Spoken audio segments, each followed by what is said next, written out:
So this next question, I like to use it as an opportunity to kind of educate our audience. So I like to ask you, you spoke about auditing over there. So what should a company do to audit before they kind of want to jump into AI automation? What auditing should they conduct internally to understand, even if they need AI? Yeah, look, it's a really good question. It's something that I think a lot of other automators or a lot of other AI people will probably keep this quite close to their heart. But I don't think there's any benefit in actually trying to hide that behind doors or gatekeep what an audit should look for. Look, really, it's about counting, and this is what the way I sort of say it to my clients is that if you have a process that bugs you every single day of the week, have a notepad, have a Excel spreadsheet, have something on your phone, and just count the amount of times it's happened.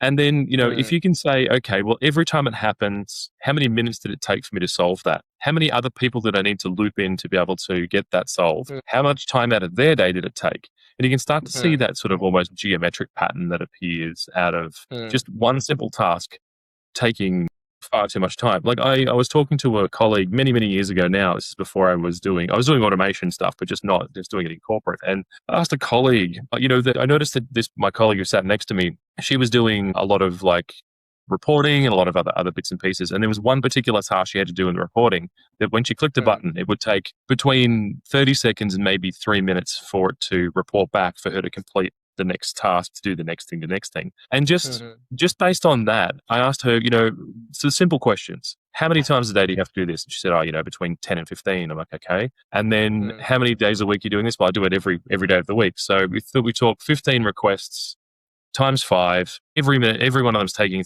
between 30 seconds to 3 minutes to be able to process. So let's just say 3 minutes is maximum. Every single one of them took 3 minutes. You start to see that at the end of the month, that's going to be an enormous amount of time. At the end of the year, that she might as well take it. She could have had a 4-week vacation just by sitting there having to wait for this thing to continually process through. So being able to lower the barrier between the reporting and being able to remove that step so that the reporting happened automatically. She didn't have to push the button anymore. Or if she did, maybe it was once a day, not 15 times a day.